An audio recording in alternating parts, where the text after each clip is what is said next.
वशिष्ठ पुत्रों को विश्वामित्र श्राप देना।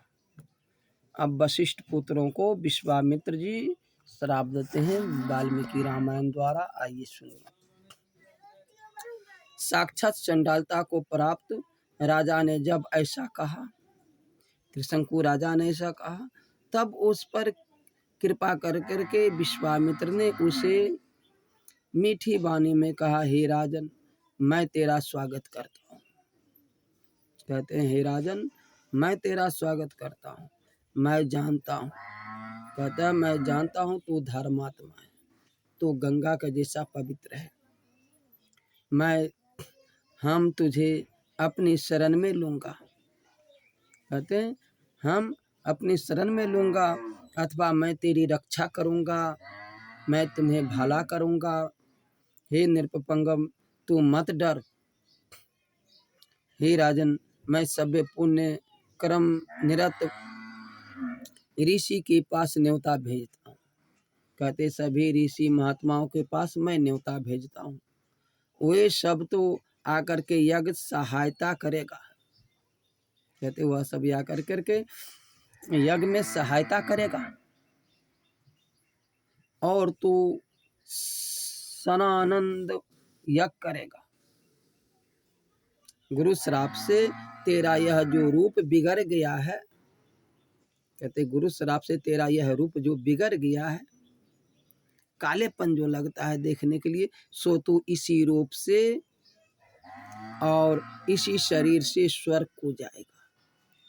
हे राजन, अब तू शरणागत वत्सल विश्वामित्र के शरण में आ चुका है। स्वर्ग को तो हम तेरे हाथ में ही आया हुआ समझते हैं। विश्वामित्र कहते हैं, स्वर्ग को तो तेरे हाथ में आया हुआ हम समझता हूँ। राजा से यह कहकर के विश्वामित्र ने परम धार्मिक अपने पुत्रों को यज्ञ की तैयारी की आज्ञा दी। फिर अपने सब पुत्रों को बुला कर करके उनसे कहा कि हे वत्स, तुम लोग जाकर के मेरी आज्ञा से सब ऋषियों को महात्माओं को बुलाओ। वे सब अपने अपने सुरदेहों ऋतुवजों और विद्वानों सहित आवे, और जो कोई मेरी आज्ञा का विरुद्ध कुछ कहे, उनकी कहते हैं उनको कही हुई बात ज्यों ही त्यों मेरे अपमान की बात आकर के मुँह से कहो। विश्वामित्र के यह वचन सुन कर करके उनकी आज्ञा से वे सब चारों ओर चल दिए। विश्वामित्र जी का न्योता पा कर करके उनके देशों में ब्रह्मादि ऋषि गंधर्वों आने लगा। शिष्य भी जो न्योता देने योग्य थे परम यशस्वी विश्वामित्र के पास लौट करके आ गया और बोला, आपका न्योता पा करके सभी ब्रह्मादि ऋषि ब्राह्मण आ रहे हैं। सब देश के ऋषि तो आ भी चुके हैं, परंतु महोदय नामक ऋषि नहीं आए। कहते हैं महोदय नामक ऋषि नहीं आए।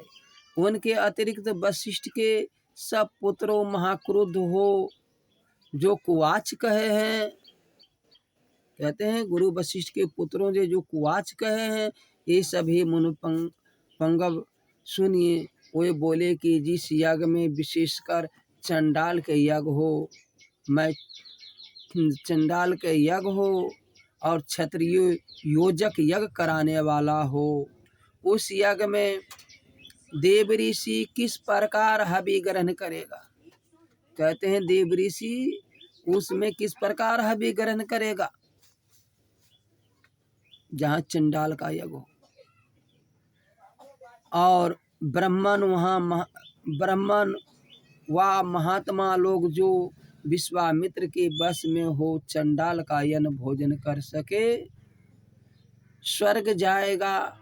यो कठोर वचन, कहते यो कठोर वचन में भर करके हे मुनि शार्दुल, वशिष्ठ के उन सब पुत्रों ने महोदय ऋषि ने कहा कि उन शिष्यों के मुख से ये वचन सुन करके विश्वामित्र जी मारे क्रोध हो गए, आंखें लाल लाल कर लिए और नेत्र लाल लाल कर लिए और रोष भरे वचन में बोले, रोष सहित बोले कि देखो मैं महा उग्र तप कर रहा हूँ। कहते मैं देखो महा उग्र तप कर रहा हूँ, सब प्रकार से दोष रहित हूँ। तीस पर वशिष्ठ के दुष्ट पुत्रों मुझे दूषण देते हैं, वे सब के सब दुरात्मा निश्चय ही भस्म हो जाएगा, निश्चय ही भस्म हो जाएगा, भस्म हो जाएगा, भस्म हो जाएगा।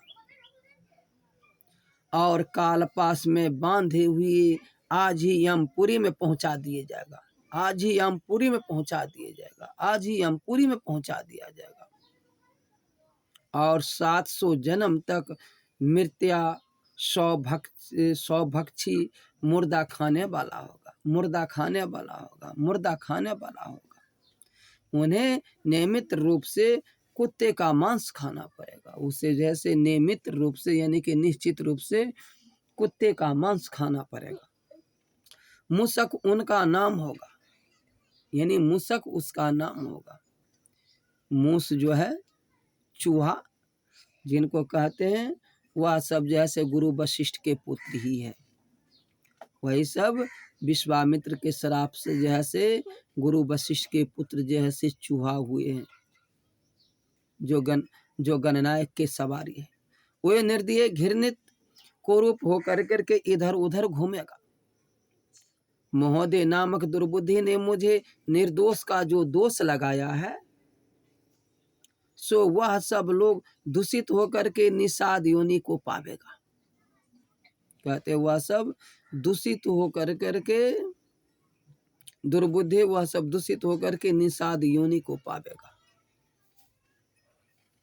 देखो निषाद योनि कैसे आया, महोदय नामक ऋषि को जैसे श्राप मिला विश्वामित्र द्वारा, तो वही निषाद बना है।